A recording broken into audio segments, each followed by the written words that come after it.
าสปอร์ตจำกัดบริษัทเครัสพาสปอร์ตจำกัดและคณะศิษยานุศิษย์พระเดชพระคุณพระพรหมมงคลหลวงปู่ทองสิริตัคโรอดีตเจ้าอาวาสวัดพระธาตุสีจอมทองวรวิมานพร้อมทั้งพี่น้องประชาชนทั่วทุกสารทิศที่ได้ร่วมจิตอันเป็นกุศลพร้อมใจกันทุกคนสร้างสิ่งก่อสร้างต่างๆไว้เป็นสมบัติของชาวพุทธทั้งประเทศณทอดพระเจ้าสีสองเมืองดอยนางแก้วสมแล้วดังเจตนาของเถราจารย์ในอดีตสืบสานแนวคิดครูบาอาจารย์พระเดชพระคุณพระสุนทรปริยัติวิกรมสังฆฤกษ์ปู่อดีตเจ้าคณะอำเภอเวียงป่าเป้าและพระเดชพระคุณพระเทพวิสุทธิคุณกุศลพัทวโรอดีตเจ้าคณะจังหวัดเชียงใหม่กำหนดการดังต่อไปนี้วันอาทิตย์ 23 มีนาคม 2565 ถึง11 ค่ำเดือน6 ตามทุก2 อำเภอปักตุกปักจ้อตั้งเจตนางานบุญตลอดทั้งวันวันศุกร์ที่ 18 มีนาคม 2565 แรม1 ค่ำเดือน6 เดือนพุทธาภิเษกเหรียญพระเจ้าสีสองและที่แม่นางแก้วเริ่มเวลา 18 นาฬิกาตลอดทุกคืนพร้อมเปิดเทศพระเจ้าสีสองควรเข้าทิศ2 ตำรา2 หม้อ2 จังหวัดวันเสาร์ที่ 19 มีนาคม 2565 แรม2 ค่ำเดือน6 เดือนเป็นวันประกอบพิธียกยอดฉัตรประดิษฐานเดือนยอดเจดีย์สีสองเดือนเจดีย์ดอยตุงจำลองเจดีย์ดอยสุเทพจำลองเวลา 8 นาฬิกาถึงเวลา 14 นาฬิกาเปิดโอกาสให้ประชาชนบูชาผ้าแพรบูชาเหรียญพระเจ้าสีสองเดือนเหรียญแม่นางแก้วเวลา 14 นาฬิกา 39 นาทีประกอบพิธียกยอดฉัตรสีสองเดือนเจดีย์ดอยตุงจำลองเจดีย์ดอยสุเทพจำลองพร้อมเจ้าภาพกล่าวถวายเจดีย์สีสองเดือนและสิ่งก่อสร้างไว้ในพระพุทธศาสนาเวลา 18 นาฬิกา 39 นาทีพระสงฆ์เจริญพระพุทธมนต์อบรมสมโภชเจดีย์และเสนาสนะจนถึงเวลา 22 นาฬิกาประกอบพิธีสวดมนต์วันอาทิตย์ที่ 20 มีนาคม 2565 แรม 3 ค่ำเดือน 6 เดือนงานแห่ครัวตาลหัววัดจำนวน 250 วัดในเขตอำเภอดอยสะเก็ดอำเภอเวียงป่าเป้าและใกล้เคียงพร้อมขบวนแห่ผ้าห่มพระธาตุเจดีย์สีสองเรือนของ2 จังหวัดเพื่อห่มเจดีย์สีสองเรือนในงานมีการแสดงต่อเล่าขานตำนานดอยนางแก้วประวัติการสร้างวัดพระเจ้าสีสองเรือนและยกยอครูบาอาจารย์ในอดีตที่ร่วมคิดร่วมสร้างจนถึงปัจจุบันจากศิลปินล้านนามากมายกิจกรรมการแสดงทางด้านวัฒนธรรมล้านนาสมโภชตลอดทั้งวันในโอกาสนี้นั้นจึงขอเชิญชวนธงชาติและเพลงชาติไทยเป็นสัญลักษณ์ของความเป็นไทยเราจงร่วมใจยืนตรงเคารพธงชาติด้วยความภาคภูมิใจในเอกราชและความเสียสละของบรรพบุรุษไทย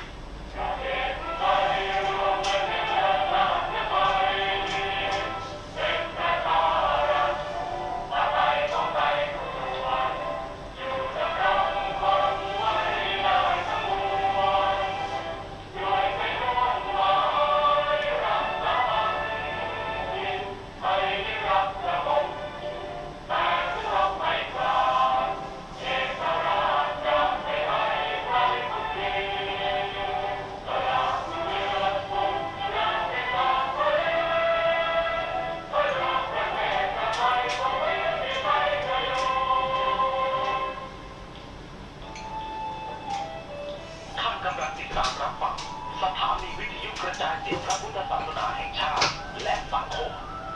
คลื่นเพื่อการศึกษาพระพุทธศาสนาและวัฒนธรรมระบบ FM 104.5 เมกะเฮิรตซ์รายการต่อไปเป็นรายการพระไตรปิฎกลอยฟ้า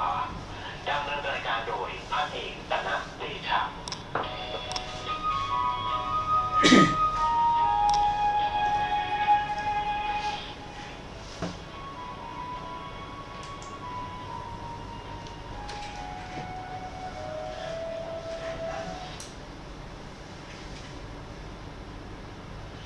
ขนอบน้อมแด่พระผู้มีพระภาคเจ้าพระองค์นั้น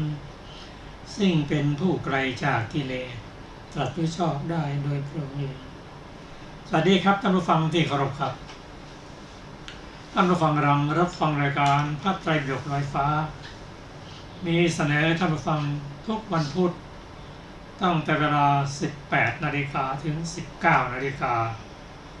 ดำเนินรายการโดยกระผมพลเอกธนรัตน์เดชะ มีอาจารย์สรภาเดชะเป็นผู้ร่วมรายการ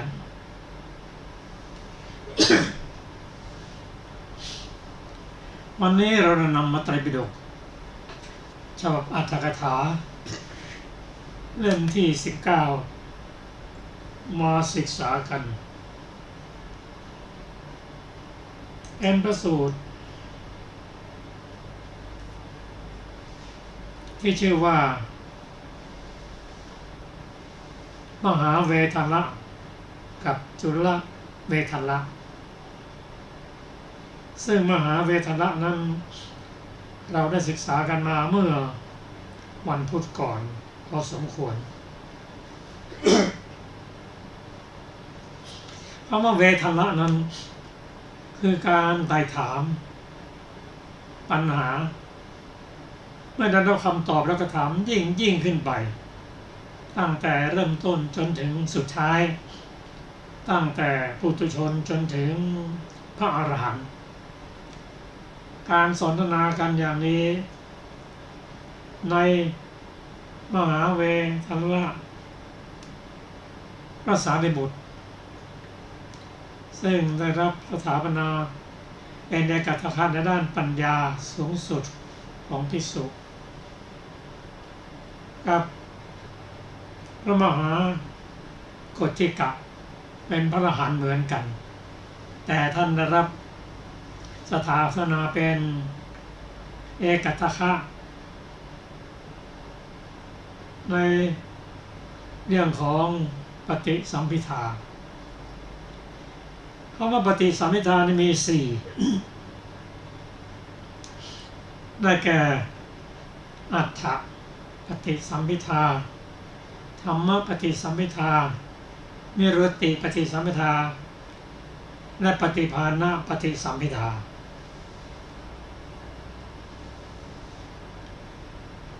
อัฏฐเป็นผลธรรมะเป็นเหตุ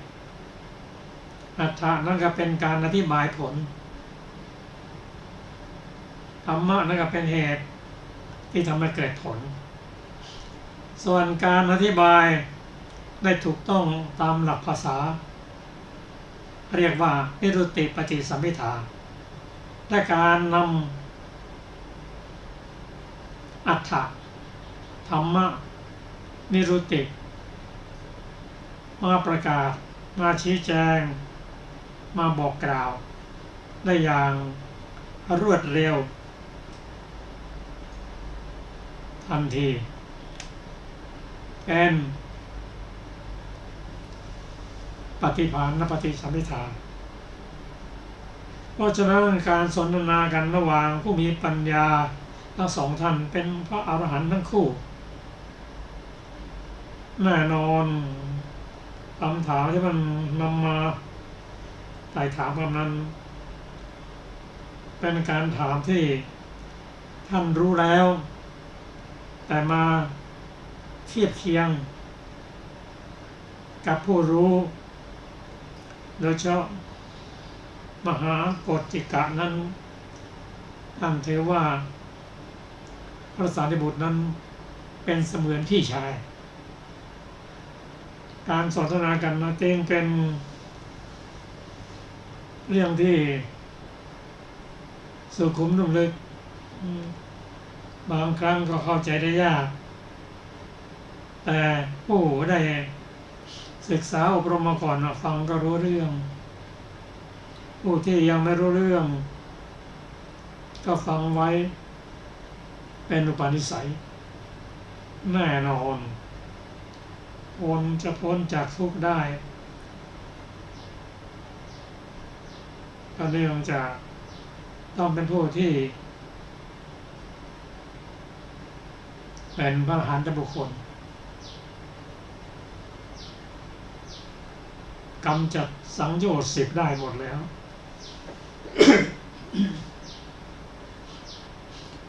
สังโยชน์10นี้ เป็นเสมือนหนึ่งทาง ที่เดินเข้าไปสู่จากพระโสดาบันเดินเข้าไปสู่ความเป็นพระอรหันต์บุคคล สังโยชน์10นั้นประกอบไปด้วยสักกายทิฏฐิศีลพรต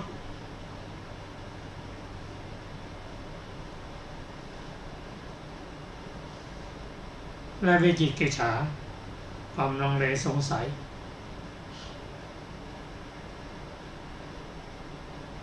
ผู้ตัดสังโยชน์3เบื้องต่ำได้นี้เป็นพระโสดาบันทำกองทุกข์ยิ่งใหญ่ให้หมดไป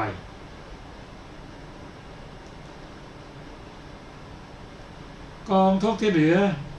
เหมือนกับก้อนหินเล็กๆ3ก้อน7ก้อนส่วนก้อนหินนี่นำมาจากภูเขานั่นคือทุกข์ท่านจะเกิดเพียง7ชาติเท่านั้นก็จะได้พ้นจากทุกข์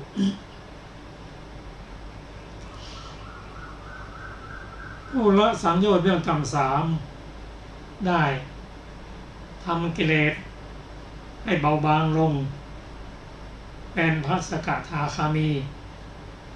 จะกลับมาเกิดอีกชาติเดียวเท่านั้นผู้ตัดสังโยชน์เบื้องต่ำ5ได้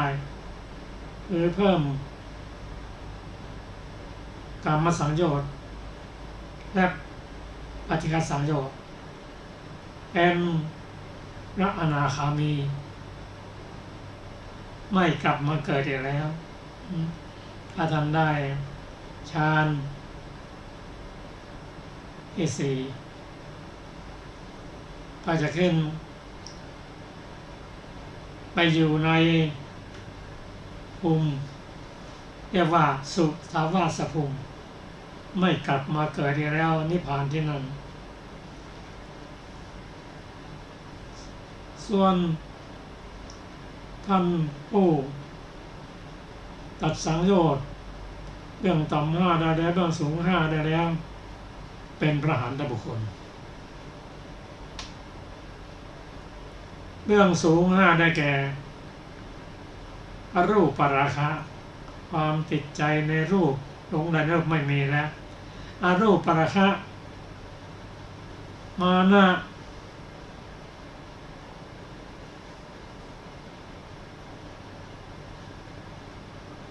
อวิชชาและอุทธัจจะเป็นพระอรหันตบุคคลไม่กลับมาเกิดในโลกนี้แล้วพ้นจากโลกนี้แล้วด้วยแรงส่งมันสูงสุดคือสังโยชน์10ส่งออกไปจากนอกโลกถ้าท่านยังมีชีวิตอยู่ในโลกนี้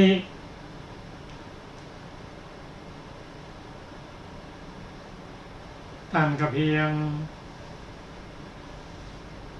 อาศัยรูปขันธ์แต่ท่านไม่ติดในบุญในบาปนะทั้งสองท่านนี้เป็นพระอรหันต์ทั้งคู่ที่เรียนถามซึ่งกันและกัน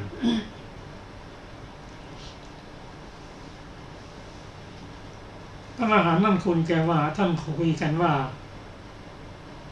ที่เขาเรียกว่า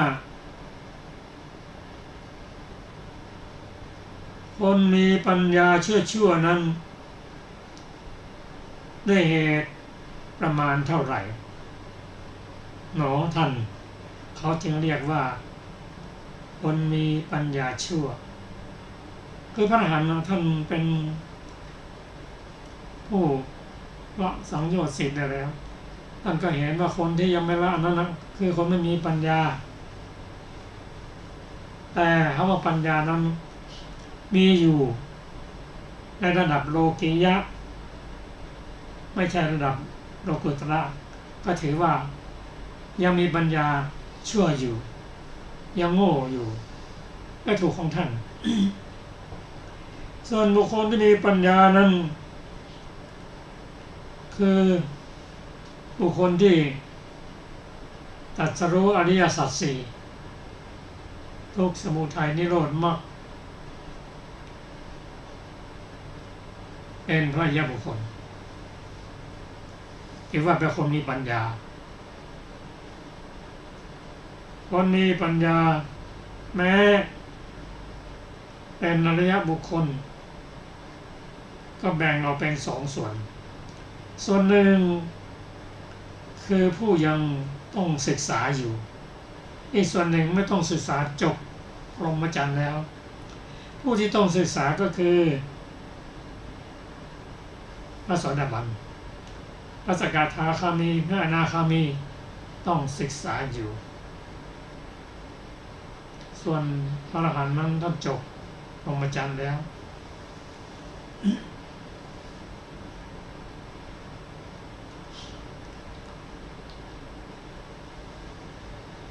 ท่านเรียกว่าบุคคลผู้มีปัญญานั้นคือบุคคลที่ตรัสรู้อริยสัจสี่แล้ว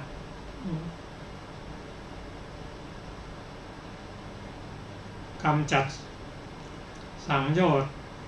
ตั้งแต่เบื้องต่ำสามขึ้นไป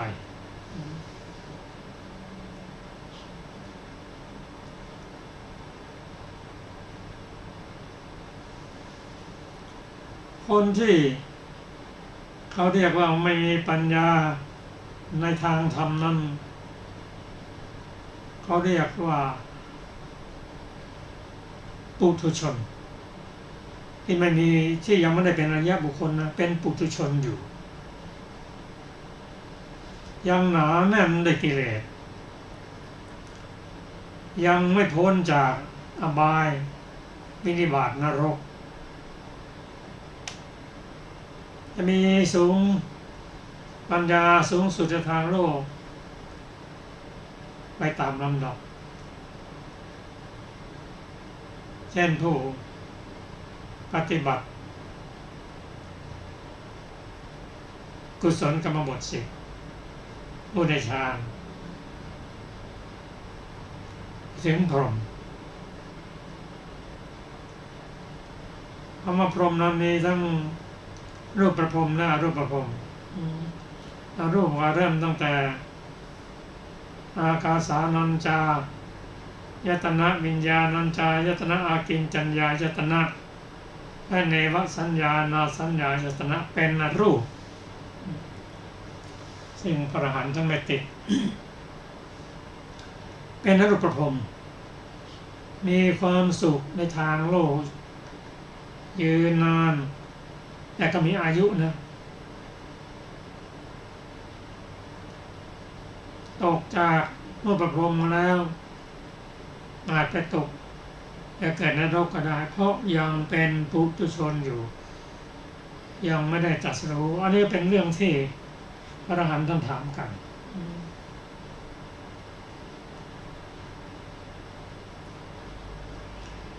นี่ถามว่าคนมีปัญญานั้นอย่างไร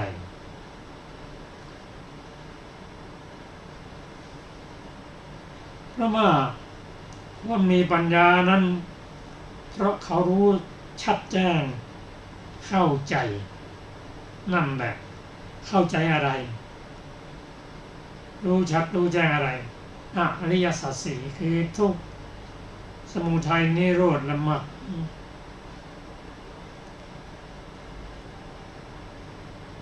แต่แม้แต่ทุกข์นั้นยังเข้าใจได้ยากท่านผู้รู้เรียกว่าผู้มีปัญญา ก็คำถามที่ ท่านถามต่อไปกันว่าคำว่าวิญญาณนั้นที่เขาเรียกวิญญาณนั้นด้วยเหตุมีประมาณเพียงไรหนอเพียงเท่าไหร่หนอท่าน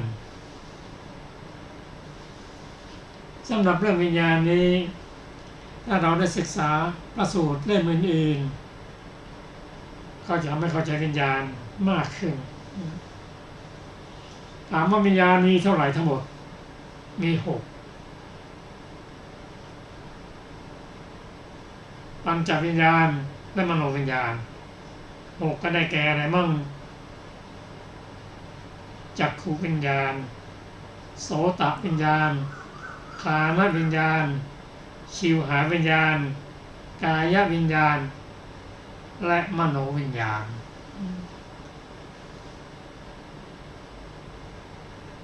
วิญญาณตั้งแต่จักขุโสตฆานชิวหากายะเรียกว่าปัญจวิญญาณนี้ทำหน้าที่ในการรู้อารมณ์รู้แจ้งอารมณ์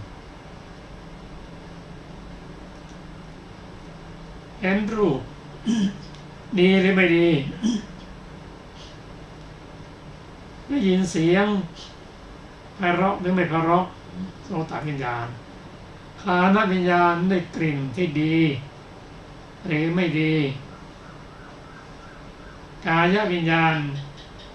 สัมผัสสิ่งที่ดีและไม่ดี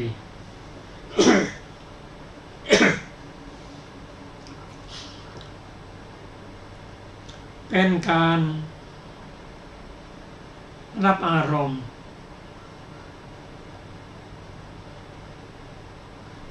อันเป็นวิบากหรือกรรมที่ทำไว้ในชาติก่อนการได้ผลของวิบากนี้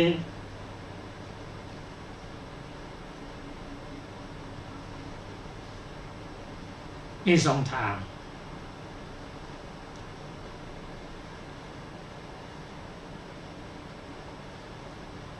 วิบากหนึ่งก็นำไปแก่ทำดีไม่ดีนำไปแก่ที่รูปร่างหน้าตาอย่างไรฉลาดร่ำรวยเป็นปสนธินำไปปฏิสนธิส่วนที่เหลือนั้นนำมาให้ผลในการได้เห็นได้ยินได้กลิ่นได้รสได้สัมผัสจะดีไม่ดีขึ้นอยู่กับกุศลและอกุศลที่ทำไว้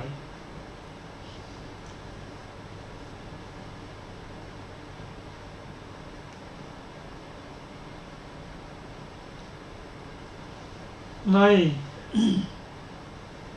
ชาวนะ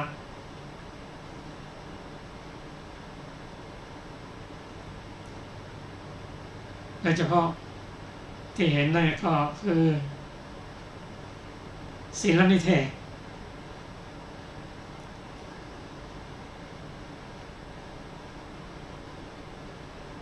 การรับอารมณ์ทั้งห้านั้น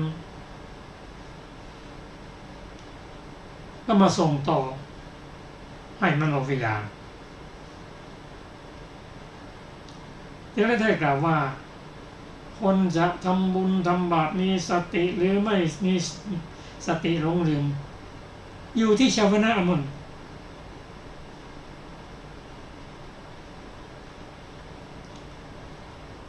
วิญญาณห้านั้นเพียงแต่รู้ว่าดีหรือไม่ดีเท่านั้นเป็นผลงานส่วนการจะไปโกรธไปรักไปชอบไปหลงอยู่ที่ชาวนะทางนั้น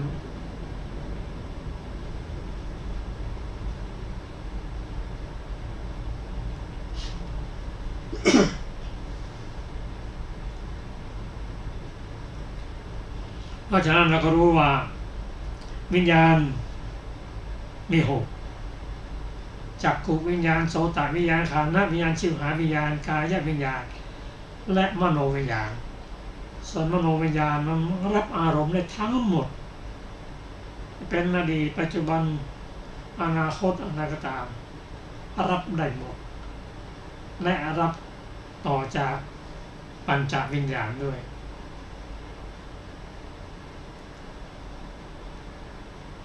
และวิญญาณตัวนี้แหละเป็นที่ ธรรมชาติที่ประกอบกับจิตมาประกอบเข้าเพราะว่าจิตนั้นเขามีเจตสิก52 ดวงมาประกอบด้วยเจ ตสิก52ดวงนั้นเป็นบุญก็มีเป็นบาปก็มีเป็นกลางก็มีคนที่กระทำบาปบ่อยๆนั้นก็เพราะสั่งสมมาในอดีตด้วยและไม่ได้พบบัณฑิตส่วนผู้ทำกุศลนั้นถึงแม้ว่าในอดีตได้ทำบุญมาทำบาปมาบ้างแต่มาพบบัณฑิตเมื่อมาพบพอย่างนี้ตัวเจตสิกที่เป็นฝ่ายบุญก็มาประกอบถ้าไม่พบบัณฑิตอกุศลเจตสิกก็มาประกอบตัวจิตเป็นผู้รับรู้ทั้งบุญทั้งบาป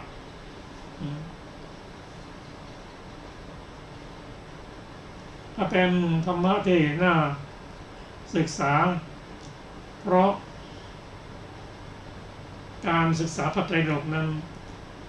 จะต้องศึกษาทั้ง3ปิฎกจึงจะครอบคลุมมีวินัยอย่างเดียวมีศีลอย่างเดียวแต่ไม่ได้ศึกษาไม่ได้อบรมจิตอบรมปัญญาก็เป็นเพียงผู้ที่อยู่เกิดเป็นมนุษย์และเทวดามนุษย์เทวดาเพราะฉะนั้นการศึกษาต้องศึกษาทั้ง3ปิฎกโดยเฉพาะอภิธรรมซึ่งมีส่วนสัมพันธ์กับพระสูตรอย่างยิ่งเพราะนั้นเรื่องที่เรียนถามกันนี้จริงเป็นเรื่องที่ถามกันถึงจิตเจตสิกรูปและนิพพานทางสูตร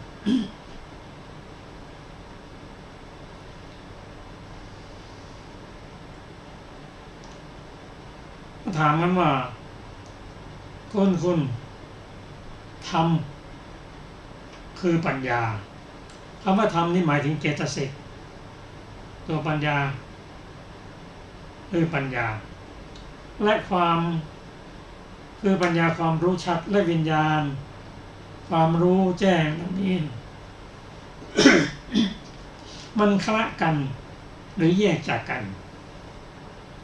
และที่เราแยกถ้าเราจะแยกธรรมเหล่านี้ออกจากกันทำให้แตกต่างกันได้ไหมคือจิตเจตสิกนั้นเกิดพร้อมกันเจตสิกอาศัยจิตเกิดพร้อมกันรู้อารมณ์เดียวกันอาศัยวัตถุเดียวกันดับก็ดับพร้อมกัน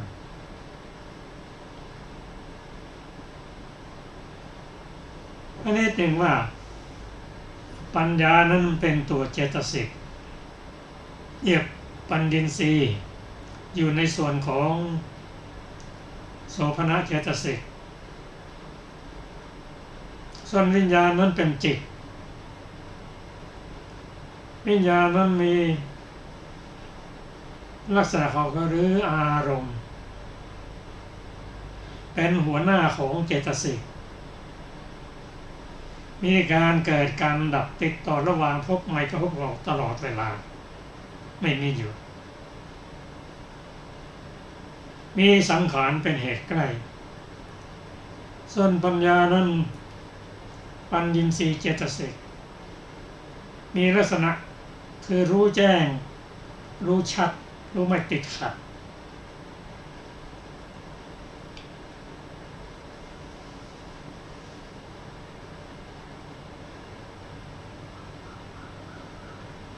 มันเป็นคนละส่วนกัน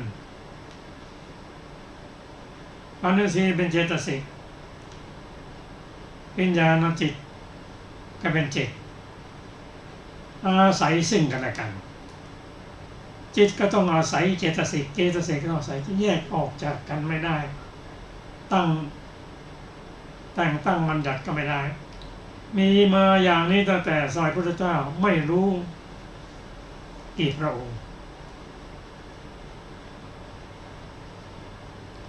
หน้าที่ของเราก็ควรจะรู้ต้อง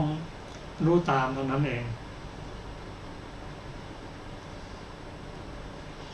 อันนี้เป็นตัวอย่างท่านผู้ฟังซ้ำของเรื่องมหาเวทัลละส่วนจุลเวทัลละก็เป็นการถามระหว่างพระอรหันต์และพระอริยบุคคลที่ยังไม่ได้เป็นพระอรหันต์คำถามก็แตกต่างกันถามเพื่อจะเรียนรู้รายละเอียดนั้นขอเชิญอาจารย์สุรภาได้นำมาสู่มาศึกษากันสวัสดีค่ะท่านผู้ฟังที่เคารพทุกท่าน ก่อนที่เราจะศึกษาในพระสูตรต่อไปนะคะเรายังมีอรรถกถาของมหาเวทัลลสูตรก่อนนะคะจริงอยู่ภิกษุที่มีปัญญาน้อยจะสามารถถึงที่สุดสาวกบารมีญาณไม่ได้แต่ผู้มีปัญญามากจะสามารถถึงได้เพราะความมีปัญญามากดังที่ว่ามานี้พระสารีบุตรเถระจึงได้บรรลุตำแหน่งนั้นผู้มีปัญญาเหมือนพระเถระไม่มีเลยเพราะเหตุนั้นแลพระผู้มีพระภาคเจ้าจึงทรงตั้งท่านไว้ในตำแหน่งเลิศว่า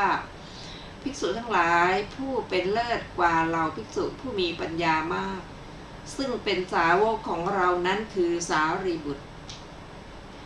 ภิกษุที่มีปัญญาน้อยแค่ขนาดนิดหน่อยก็แบบนั้นจะสามารถรวบรวมเอามาเทียบเคียงกับพระสัพพัญญุตญาณแล้วจำแนกเนื้อความของพระดำรัสที่พระผู้มีพระภาคเจ้าตรัสไว้อย่างย่อๆโดยพิสดารไม่ได้แต่ผู้มีปัญญามากอาจทำได้เพราะความเป็นผู้มีปัญญามากดังที่ว่ามานี้พระมหากัจจายนะเถระซึ่งเป็นผู้มีความสามารถในเรื่องนั้นเพราะเหตุนั้นเองพระผู้มีพระภาคเจ้าจึงทรงตั้งท่านไว้ในตำแหน่งเลิศว่าภิกษุทั้งหลายผู้เป็นเลิศกว่าภิกษุผู้จำแนกเนื้อความของคำที่เรากล่าวไว้อย่างย่อๆโดยพิสดารได้ซึ่งเป็นสาวกของเรานั้นคือมหากัจจายนะภิกษุที่มีปัญญาน้อยก็แบบนั้นจะกล่าวธรรมกถาปรารภเรื่องที่พึงกล่าว10ประการแล้วแจกแจงวิสุทธิ7ประการจะไม่สามารถกล่าวธรรมกถาได้แต่ผู้มีปัญญามากทำได้เพราะความเป็นผู้มีปัญญามากดังว่ามานี้พระปุณณเถระจึงแสดงลีลาเหมือนพระจันทร์วันเพ็ญนั่งจับพัดที่วิจิตรบนที่นั่งแสดงธรรมที่ตกแต่งแล้วกล่าวธรรมกถากลางบริษัท4เพราะเหตุนั้นเองพระผู้มีพระภาคเจ้าจึงทรงตั้งท่านไว้ในตำแหน่งเลิศว่าภิกษุทั้งหลายผู้เป็นเลิศกว่าเราภิกษุแสดงธรรมซึ่งเป็นสาวกของเรานั้นคือปุณณะลูกชายนางพราหมณ์มันตนีภิกษุที่มีปัญญาน้อยก็แบบนั้นเมื่อจะกล่าวธรรมกถาก็ดำเนินไปอย่างสเปะสปะเหมือนคนตาบอดถือไม้เท้าเดินสเปะสปะและเหมือนคนไต่สะพานไม้ที่เป็นไปได้เพียงคนเดียวแต่ผู้มีปัญญามากยกเอาคาถาแค่4บทมาตั้งแล้วชักเอาข้อเปรียบเทียบและเหตุผลมารวมทำให้พระไตรปิฎก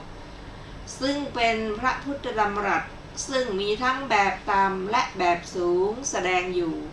ก็เพราะความเป็นผู้มีปัญญามากพระกุมารกัสสปะเถระจึงยกเอาคาถาแค่4บทมาตั้งแล้วนำเอาข้อเปรียบเทียบและเหตุผลมาประกอบเข้ากับบทเหล่านั้นทำให้พระไตรปิฎกซึ่งเป็นพระพุทธดำรัสมีทั้งแบบต่ำและแบบสูงแสดงอยู่เหมือนทำให้ดอกไม้5สีบานอยู่ในสระธรรมชาติหรือเหมือนจุดตะเกียงน้ำมันพันไส้ให้โพลงอยู่บนยอดเขาสิเนรุฉะนั้นเพราะเหตุนั้นนั่นเองพระผู้มีพระภาคเจ้าจึงทรงตั้งท่านไว้ในตำแหน่งเลิศว่าภิกษุทั้งหลายผู้เป็นเลิศกว่าเราภิกษุผู้กล่าวอย่างวิจิตรซึ่งเป็นสาวกของเรานั้นคือกุมารกัสสปะภิกษุที่มีปัญญาน้อยก็แบบนั้นใช้เวลาตั้ง4 เดือนก็ไม่สามารถเรียนคาถาเพียง4 บทได้ ส่วนผู้มีปัญญามากยืนอยู่บนก้าวเดียวก็เรียนได้ตั้งร้อยตั้งพันบทก็พระอานนท์เถระท่านยืนบนก้าวที่กำลังยกก้าวเดียวได้ฟังครั้งเดียวเท่านั้นไม่ถามซ้ำอีกก็รับเอาได้ตั้ง 60,000 บทตั้ง 15,000 คาถาในขณะเดียวกันนั่นเองเหมือนเอาเถาวัลย์ดึงเอาดอกไม้มาถือไว้และท่านได้เล่าเรียนมาแล้วก็ตั้งอยู่โดยอาการที่ได้รับไว้เหมือนรอยขีดบนแผ่นหินและเหมือนมันเหลวราชสีห์ที่ใส่ในหม้อทองเพราะเหตุที่ท่านมีปัญญามากเหตุนั้นเองพระผู้มีพระภาคเจ้าจึงทรงตั้งท่านไว้ในตำแหน่งเลิศว่าภิกษุทั้งหลายผู้เป็นเลิศกว่าเราภิกษุผู้มีคติซึ่งเป็นสาวกของเรานั้นคืออานนท์ผู้มีสติผู้มีทิฏฐิคือปัญญาเครื่องทรงจำผู้ได้ฟังมากผู้อุปถากคือรับใช้นั่นคืออานนท์อันภิกษุที่มีปัญญาน้อยไม่สามารถที่จะถึงยอดประเภทปัญญาที่แตกฉานทั้ง4อย่างได้ต่อเป็นผู้มีปัญญามากจึงจะสามารถเพราะความเป็นผู้มีปัญญามากดังที่ว่ามานี้พระมหาโกฏฐิกะเถระจึงถึงปัญญาที่แตกฉานทั้ง4ประเภทที่หนาแน่นไปด้วยนัยยะไม่มีที่สุดด้วยอำนาจการประกอบไว้ในเบื้องต้นด้วยการบรรลุการสอบถามและการฟังเหตุนั่นแลพระผู้มีพระภาคเจ้าจึงทรงตั้งท่านไว้ในตำแหน่งเลิศว่าภิกษุทั้งหลายตำแหน่งอันเลิศแห่งเราภิกษุบรรลุปัญญาที่แตกฉานซึ่งเป็นสาวกของเรานั้นคือมหาโกฏฐิกะดังนี้ด้วยความเป็นผู้มีปัญญามากดังกล่าวมานี้พระเถระจึงตั้งปัญหาขึ้นก็ได้ชี้ขาดก็ได้ทั้ง2อย่างก็ได้ขณะที่ท่านนั่งในที่พักกลางวันท่านเองได้ตั้งปัญหาทุกข้อขึ้นมาแล้วท่านเองจะวินิจฉัยพระสูตรนี้ตั้งแต่ต้นจนถึงจบก็ได้แต่คิดว่าธรรมเทศนานี้งามเหลือเกินจำเราจะเทียบเคียงกับท่านแม่ทัพธรรมผู้พี่ชายใหญ่ต่อจากนั้นพระธรรมเทศนาที่เรา2 คนใช้มติอย่างเดียวกันได้อัธยาศัยอย่างเดียวกันตั้งไว้นี้จะกลายเป็นธรรมเทศนาที่หนักแน่นปานร่มหินจะกลายเป็นธรรมเทศนาที่มีอุปการะมากเหมือนเรือที่จอดไว้ที่ท่าสำหรับผู้ต้องการข้ามห่วงน้ำทั้ง4แห่งคือมหาสมุทรทั้ง4และเหมือนรถเทียมม้าอาชาใน1,000 ตัวสำหรับต้องการไปสวรรค์ดังนี้แล้วจึงถามปัญหาเพื่อเทียบเคียงสิ่งที่เห็นแล้วเหตุนั้นจึงว่าในบรรดาการถามเหล่านั้นในที่นี้มุ่งเอาการถามเพื่อเทียบเคียงสิ่งที่เห็นแล้วในบทว่าไม่เข้าใจแจ่มแจ้งนี้มีใจความว่าผู้ที่ถูกเรียกว่าไม่มีปัญญาก็เพราะไม่เข้าใจแจ่มแจ้งทุกแห่งมีนัยยะเหมือนกันนี้คำว่าไม่เข้าใจชัดเจนว่านี้เป็นทุกข์คือไม่เข้าใจชัดเจนซึ่งความจริงเกี่ยวกับทุกข์ว่านี้เป็นทุกข์ทุกมีเพียงเท่านี้ไม่มีทุกข์ที่นอกเหนือไปจากนี้โดยลักษณะพร้อมกับหน้าที่ตามความเป็นจริงคำว่านี้เหตุให้เกิดอันนี้เหตุให้ทุกข์เกิดขึ้นคือไม่เข้าใจชัดเจนโดยลักษณะพร้อมทั้งหน้าที่ตามความเป็นจริงว่าความทยานอยากที่เป็นตัวการให้เกิดมีทุกข์อันเป็นไปว่าทุกข์ย่อมโผล่มาจากความทยานนี้เป็นความจริงเกี่ยวกับเหตุเกิดขึ้นคำว่านี้เป็นความดับทุกข์ได้โดยไม่เหลือคือไม่รู้แจ่มแจ้งโดยลักษณะพร้อมทั้งหน้าตามความเป็นจริงว่าความจริงเกี่ยวกับความดับโดยไม่เหลือคือความดับที่ทุกข์และเหตุเกิดขึ้นแห่งทุกข์ทั้งสองเลิกเป็นไปว่านี้ทุกข์และนี้คือตัวการที่ทำให้ทุกข์เกิดขึ้นเมื่อถึงตำแหน่งนี้แล้วย่อมดับไปโดยไม่เหลือคำว่านี้ข้อปฏิบัติให้ถึงความดับทุกข์ได้โดยไม่เหลือคือไม่เข้าใจชัดเจนความจริงที่เกี่ยวกับทางว่าข้อปฏิบัตินี้ย่อมไปถึงความดับทุกข์โดยไม่เหลือได้ โดยลักษณะพร้อมกับหน้าที่ตามความเป็นจริงแม้ในอนันตระวาระหรือวาระแห่งอนันตระปัจจัยก็พึงทราบใจความโดยนัยยะนี้สำหรับในที่นี้พึงทราบว่าท่านกล่าวถึงบุคคลผู้ทำกรรมฐานที่ยึดเอาความจริงสี่อย่างมาเป็นอารมณ์อย่างย่อจริงอยู่บุคคลที่เรียนความจริงสี่ประการในสำนักอาจารย์ด้วยการฟังเมื่อเรียนเสร็จแล้วก็ยึดมั่นอย่างนี้ว่ายกเว้นความทะยานอยากเสียแล้วสิ่งที่เกี่ยวกับภูมิสามชื่อว่าเป็นความจริงเกี่ยวกับทุกข์ที่ชื่อว่าความจริงเกี่ยวกับเหตุให้เกิดทุกข์ขึ้นคือความทะยานอยากความดับคือความไม่เป็นไปแห่งทุกข์และเหตุเกิดขึ้นแห่งทุกข์ชื่อว่าความจริงเกี่ยวกับความดับทุกข์ได้โดยไม่เหลือเมื่อกำหนดรู้ความจริงเกี่ยวกับทุกข์และความจริงเกี่ยวกับเหตุเกิดขึ้นแห่งทุกข์ก็จัดเป็นทางความขออภัยก็จัดเป็นทางที่ความดับโดยไม่เหลือแห่งทุกข์ให้บรรลุก็ชื่อว่าเป็นความจริงคือทางให้ถึงความดับทุกข์ได้โดยไม่เหลือในความจริงทั้งสี่ประการนั้นความจริงสองประการแรกเป็นวัตตะสองประการหลังเป็นวิวัตตะความยึดมั่นในวัตตะก็มีไม่ใช่ความยึดมั่นในวิวัตตะฉะนั้นเมื่อยึดมั่นก็ชื่อว่ายึดมั่นในความจริงเกี่ยวกับทุกข์ด้วยประการชนี้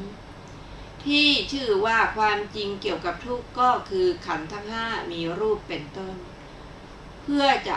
กำหนดขันธ์ห้านั้นก็ยังลงด้วยอำนาจกรรมฐานที่มีธาตุสี่เป็นอารมณ์แล้วจึงกำหนดมหาพูดสี่อย่างและรูปที่อาศัยมหาพูดทั้งสี่ว่ารูปเมื่อกำหนดอย่างนี้ว่าเวทนาสัญญาสังขารวิญญาณ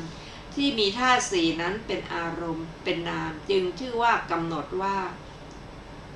สองสิ่งนี่แหละคือนามรูปเหมือนตัดต้นตาลคู่เมื่อได้กำหนดปัจจัยและสิ่งที่เกิดขึ้นเพราะปัจจัยว่าก็สิ่งนี้ไม่ใช่ไม่มีเหตุมันมีเหตุมีปัจจัยก็อะไรเล่าที่เป็นปัจจัยสิ่งทั้งหลายมีความไม่รู้เป็นต้นเป็นปัจจัยอย่างนี้แล้วก็ยกขึ้นสู่ลักษณะที่ไม่เที่ยงว่าสิ่งทั้งหมดนี้เป็นของไม่เที่ยงเพราะอัตถะว่าไม่มีต่อจากนั้นก็ยกขึ้นสู่ลักษณะสามอย่างว่าเป็นทุกข์เพราะอาการเกิดขึ้นเสื่อมไปและบีบคั้นว่าเป็นของไม่มีตัวตนเพราะอาการไม่เป็นไปในอำนาจและพิจารณาอยู่ตามลำดับวิปัสสนาก็ย่อมบรรลุทางที่อยู่เหนือโลกได้ในขณะทางแห่งมรรคขณะก็ย่อมแทงตลอดความจริงทั้งสี่ประการด้วยการแทงตลอดเพียงครั้งเดียวย่อมตรัสรู้ด้วยความตรัสรู้เพียงครั้งเดียวย่อมแทงตลอดทุกข์ด้วยการแทงตลอดด้วยอำนาจการกำหนดรู้ย่อมแทงตลอดเหตุเกิดขึ้นด้วยการแทงตลอดคือการละย่อมแทงตลอดความดับโดยไม่เหลือให้แจ่มแจ้งย่อมแทงตลอดทางด้วยการแทงตลอดการอบรมย่อมตรัสรู้ทุกข์ด้วยความตรัสรู้การกำหนดรู้ย่อมตรัสรู้เหตุให้ทุกข์เกิดด้วยความตรัสรู้การละย่อมตรัสรู้ความดับโดยไม่เหลือด้วยความตรัสรู้ทำให้แจ้งย่อมตรัสรู้หนทางด้วยความตรัสรู้การอบรมเขาแทงตลอดความจริงทั้งสามอย่างโดยหน้าที่แทงตลอดความดับโดยไม่เหลือโดยอารมณ์ส่วนในขณะแห่งผลของเขานั้นไม่ต้องมีความผูกใจความรวบรวมใจความเอาใจใส่และการพิจารณาว่าเรากำหนดรู้ทุกข์กำลังละเหตุให้เกิดทุกข์กำลังทำให้แจ้งความดับโดยไม่เหลือ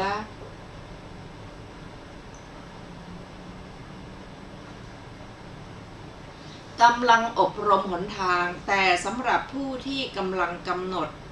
ถืออยู่นั้น หนทางของผู้ที่กำลังกำหนดถืออยู่นั่นแลทำหน้าที่มีการกำหนดรู้เป็นต้นในความจริง3ประการให้สำเร็จอยู่ทีเดียวแทงตลอดความดับโดยไม่เหลือโดยอารมณ์ในคำว่าเพราะฉะนั้นจึงเรียกว่าผู้มีปัญญานี้โดยต่ำที่สุดพระโสดาบันสูงที่สุดพระขีณาสพ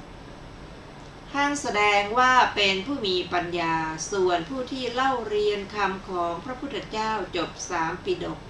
โดยบาลีบ้างโดยอัตถกถาบ้างโดยอนุสนธิบ้างโดยก่อนหลังบ้างแล้วเที่ยวทำให้เป็นชั้นต่ำและชั้นสูงแต่ไม่มีแม้แต่การกำหนดเอาด้วยอำนาจแห่งความไม่เที่ยงเป็นทุกข์และความไม่มีตัวตนเลยนี้หาได้ชื่อว่าผู้มีปัญญาไม่ยังชื่อว่าผู้ไม่มีปัญญาอยู่ตามเดิมอย่าไปเรียกผู้ที่เที่ยวเอาแต่ความรู้แจ้งวิญญาณจริตนั้นว่าเป็นผู้มีปัญญาเข้านะคราวนี้ผู้ที่ได้ยกขึ้นสู่ลักษณะ3 อย่างแล้วพิจารณาตามลำดับวิปัสสนาอยู่เที่ยวคิดว่าวันนี้แหละอรหันต์นี้ชื่อว่าเป็นผู้มีปัญญาไม่ใช่ไม่มีปัญญาผู้มีปัญญาเมื่อใครยอมให้พบด้วยก็พบแต่ฝ่ายที่มีปัญญาด้วยกันส่วนในพระสูตรท่านกล่าวแต่ความแทงตลอดเท่านั้นในคำว่าความรู้แจ้งนี้พระมหาโกฏฐิกเถระย่อมถามถึงอะไรผู้ที่เอาความรู้แจ้งอันใดมาพิจารณาสังขารนั้นก็เป็นผู้มีปัญญาท่านพระมหาโกฏฐิกเถระจึงถามว่าข้าพเจ้าขอถามวิปัสสนาที่ต้องมาความรู้แจ้งและจิตผู้ทำงานของการพิจารณาสังขารนั้นกับท่านคำว่าย่อมรู้แจ้งสุขบ้างคือย่อมรู้แจ้งความรู้สึกเป็นสุขบ้างแม้ใน2 บทข้างต้นก็ทำนองเดียวกันนั่นแหละด้วยบทว่าย่อมรู้แจ้งสุขบ้างนี้แสดงถึงกรรมฐานที่ไม่ได้ใช้รูปเป็นอารมณ์ด้วยอำนาจความรู้สึกที่มาโดยนัยยะเป็นต้นว่าเมื่อเราเสวยความรู้สึกที่เป็นสุขอยู่ก็รู้แจ้งว่าเราเสวยความรู้สึกเป็นสุขอยู่ควรทราบใจความของบทนั้นตามนัยยะที่กล่าวไว้ในสูตรที่ว่าด้วยหลักตั้งสติคือสติปัฏฐานสูตรนั่นแหละคำว่าคละกันคือพระเถระย่อมถามว่าที่ชื่อคละกันเพราะอรรถะว่าประกอบพร้อมด้วยลักษณะมีการเกิดขึ้นพร้อมกันเป็นต้นหรือแยกออกจากกันสำหรับข้อนี้ไม่พึงเข้าใจไปว่าพระเถระเอาสิ่งที่เป็นของโลกและที่อยู่เหนือโลกทั้ง2 สิ่งคือปัญญาในมรรคและความรู้แจ้งแห่งวิปัสสนาเหล่านี้มาระคนปนเปกันแล้วทำลายเสียระหว่างชั้นแล้วถามอย่างผู้ไม่รู้จักสมัยแต่พึงทราบว่าท่านถามถึงความคละกันพร้อมกับความรู้แจ้งหนทางในความรู้ชัดหนทางและกับความรู้แจ้งวิปัสสนาในความรู้ชัดวิปัสสนาเท่านั้นถึงพระเถระเมื่อจะตอบใจความนั้นแลแก่พระมหาโกฏฐิกะนั้นก็กล่าวคำเป็นต้นว่าสิ่งเหล่านี้คละกันคำว่าและในกรณีนั้นบุคคลไม่พึงได้แห่งสิ่งเหล่านี้คือแห่งสิ่งของขออภัยคือแห่งสิ่ง2 อย่างที่เกิดขึ้นพร้อมกันทั้งในขณะโลกิยมรรคทั้งในขณะโลกุตระมรรคเหล่านี้คำว่าจำแนกแยกแยะหมายความว่าไม่มีใครสามารถเพื่อจะแยกเป็นแผนกและพลิกแปลงแสดงให้เห็นถึงความแตกต่างกันโดยอารมณ์โดยที่ตั้งโดยการเกิดขึ้นและโดยการดับไปได้ก็ธรรมดาว่าอารมณ์ของสิ่งนั้นๆมีอยู่จริงอยู่เมื่อบรรลุสิ่งที่เป็นของแบบโลกจิตย่อมเป็นใหญ่เป็นหัวหน้า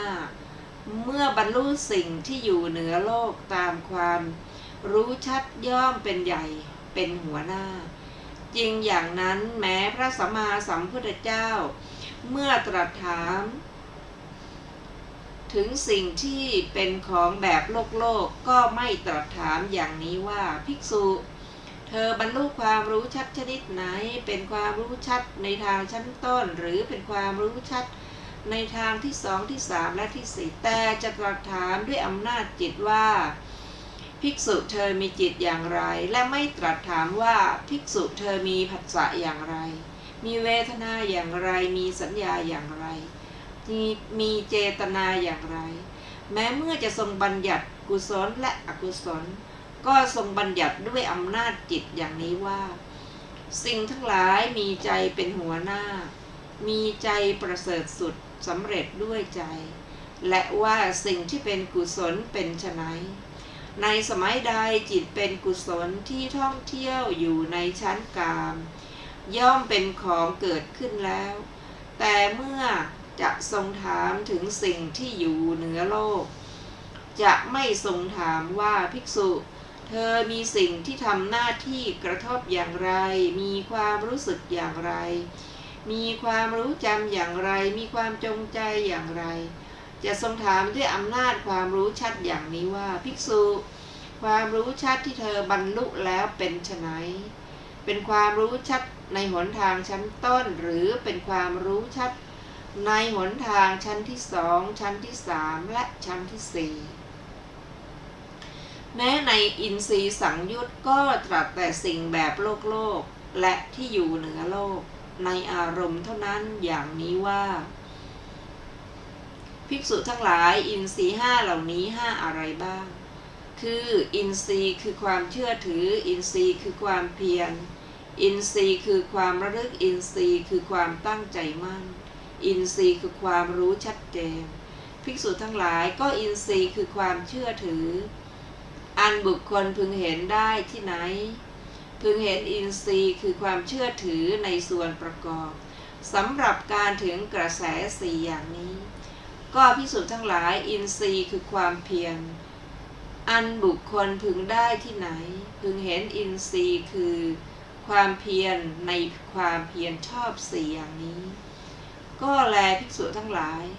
อินทรีย์คือความระลึกอันบุคคลพึงเห็นที่ไหนพึงเห็นอินทรีย์คือความรู้ชัดเจนที่ได้ที่ความจริงอันประเสริฐสี่นี้ดังนี้เหมือนอย่างว่าเมื่อพวกเพื่อนซึ่งมีพระราชาเป็นที่ห้าคือลูกชายเศรษฐีสี่คนพระราชาหนึ่งคิดว่าพวกเราจะเล่นนักขัตฤกษ์แล้วพากันเดินไปตามถนนเมื่อถึงเรือนลูกชายเศรษฐีคนหนึ่งอีกสี่คนก็พากันนั่งนิ่งผู้ที่เป็นเจ้าของเรือนเท่านั้นที่เที่ยวสั่งว่าพวกเธอจงให้ของเคี้ยวของกินแก่พวกนี้จงให้ของหอมพวงมาลัยและเครื่องสำอางเป็นต้นแก่พวกนี้เมื่อไปถึงเรือนของคนที่สองที่สามที่สี่อีกสี่คนก็พากันนั่งนิ่งผู้เป็นเจ้าของเรือนเท่านั้นที่เที่ยวสั่งว่าพวกเธอจงให้ของเคี้ยวของกินแก่พวกนี้จงให้ของหอมพวงมาลัยและเครื่องสำอางเป็นต้นแก่พวกนี้คราวนี้หลังเขาหมดเมื่อไปถึงพระราชวังพระราชาเท่านั้นถึงจะทรงเป็นใหญ่ในที่ทั้งปวงก็จริงถึงอย่างนั้นในเวลาแห่งพระราชานี้ก็จะทรงเที่ยวได้สั่งว่าพวกเธอจงให้ของเคี้ยวของกินแก่คนพวกนี้จงให้ของหอมและพวงมาลัยและเครื่องสำอางเป็นต้นแก่พวกนี้ในพระราชวังของพระองค์นั่นเองชั้นใดฉะนั้นนั่นแลเมื่ออินทรีย์อันมีความเชื่อถือเป็นที่ห้าแม้กำลังเกิดขึ้นอยู่ในอารมณ์เดียวกันเหมือนเมื่อเพื่อนทั้งหลายเหมือนเมื่อเพื่อนเหล่านั้นอย่างลงสู่ถนนสายเดียวกันในเรือนแรกอีกสี่คนพากันนั่งนิ่งผู้ที่เป็นเจ้าของเรือนเท่านั้นเที่ยวได้สั่งงานฉันใดฉะนั้นเหมือนกัน เมื่อส่วนประกอบสำหรับถึงกระแสอินทรีย์คือความเชื่อถือที่มีลักษณะตัดสินอารมณ์ได้เด็ดขาดเท่านั้นย่อมเป็นใหญ่เป็นหัวหน้าอินทรีย์ที่เหลือกลายเป็นคล้อยไปตามอินทรีย์คือความเชื่อถือนั้นเมื่อถึงสัมมัปปทานอินทรีย์คือความเพียรอันมีความประคับประคองเป็นลักษณะเท่านั้นที่กลายเป็นใหญ่เป็นหัวหน้าไปที่เหลือก็พลอยคล้อยตามอินทรีย์คือความเพียรนั้นเหมือนในเรือนของคนที่สองอีก4 คนนอกนี้ก็นั่งนิ่งปล่อยให้เจ้าของเรือนเท่านั้นเที่ยวได้สั่งงานฉะนั้นเมื่อถึงหลักตั้งความระลึกอินทรีย์คือความระลึกที่มีความปรากฏเป็นลักษณะเท่านั้นที่กลายเป็นใหญ่เป็นหัวหน้าไปที่เหลือก็พลอยคล้อยไปตามอินทรีย์คือความระลึกนั้นเหมือนในเรือนของคนที่3อีก4 คนนั่งนิ่งปล่อยให้เจ้าของเรือนเท่านั้นเป็นธุระเที่ยวได้สั่งงานฉะนั้นเมื่อถึงความหลุดพ้นด้วยอำนาจฌานอินทรีย์คือความตั้งใจมั่นอันมีความไม่ซัดสายเป็นลักษณะเท่านั้นก็อาจที่กลายเป็นใหญ่เป็นหัวหน้าไปที่เหลือก็พลอยคล้อยไปตามอินทรีย์คือความตั้งใจมั่นนั้นเหมือนในเรือนของคนที่4อีก4 คนนั่งนิ่งปล่อยให้เจ้าของเรือนเท่านั้นเป็นธุระเที่ยวได้จัดการฉะนั้นเมื่อมาถึงความจริงอันประเสริฐอินทรีย์คือความรู้ชัดเจนที่มีความรู้ชัดเจนเป็นลักษณะเหล่านี้เท่านั้นที่กลายเป็นใหญ่เป็นหัวหน้าไปที่เหลือก็พลอยคล้อยไปตามอินทรีย์คือความรู้ชัดเจนเท่านั้นเหมือนเมื่อถึงพระราชวังในตอนท้ายเขาหมดถึง4 คนก็นั่งนิ่งพระราชาเท่านั้นที่ทรงเที่ยวสั่งงานในพระราชวังฉะนั้นพระมหาโกฏิกะเถระผู้ได้รับตำแหน่งได้รับแต่งตั้งในตำแหน่งเลิศแห่งภิกษุสาวกถึงความแตกฉานเมื่อจะถามเรื่องแบบโลกก็ทำจิตให้เป็นใหญ่เป็นหัวหน้าแล้วจึงถามเมื่อจะถามถึงเรื่องที่อยู่เหนือโลกก็ยกเอาความรู้ชัดเจนมาให้เป็นใหญ่เป็นหัวหน้าแล้วจึงถามฝ่ายพระสารีบุตรเถระเป็นแม่ทัพธรรมก็แก้อย่างนั้นเหมือนกันด้วยประการฉะนี้แลคำว่าย่อมรู้ชัดเจนอันใดท่านผู้มีอายุคือความรู้หนทางชัดเจนย่อมรู้ชัดเจนซึ่งสิ่งที่เป็นความจริง4 ประการอันใดโดยทำนองเป็นต้นว่านี้ทุกคำว่าย่อมรู้แจ้งอันนั้นคือแม้ความรู้แจ้งในหนทางก็ย่อมรู้แจ้งอันนั้นอย่างนั้นเหมือนกันคำว่าย่อมรู้แจ้งอันใดคือความรู้แจ้งในวิปัสสนาโดยทำนองเป็นต้นว่าสิ่งใดที่เป็นผู้ปรุงผู้ถูกปรุงสิ่งนั้นไม่เที่ยงคำว่าย่อมรู้ชัดสิ่งนั้นคือแม้ความรู้ชัดด้วยวิปัสสนาก็ย่อมรู้ชัดสิ่งนั้นเหมือนอย่างนั้นเหมือนกันคำว่าเพราะฉะนั้นสิ่งเหล่านี้คือเพราะเหตุนั้นสิ่งเหล่านี้คำว่าคละกันคือเจือกันเพราะความที่เกิดพร้อมกันที่มีตั้งอย่างเดียวกันและอารมณ์อย่างเดียวกันคำว่าพึงอบรมความรู้ชัดนี้ท่านกล่าวประสงค์เอาความรู้ชัดในหนทางส่วนความรู้แจ้งที่ประกอบพร้อมกับความรู้ชัดนั้นก็ต้องอบรมให้พร้อมกันกับความรู้ชัดนั้นด้วยท่านผู้ฟังที่เคารพค่ะวันนี้รายการพระไตรปิฎกลอยฟ้าก็ได้หมดเวลาลงแล้วขอขอบพระคุณทุกท่านที่ได้ร่วมศึกษาด้วยกันเราจะมาพบกันใหม่ในวันพุธหน้าเวลาเดียวกันนี้ขอมีความสุขสวัสดีเจริญในธรรมยิ่งวันนี้สวัสดีค่ะสวัสดีครับ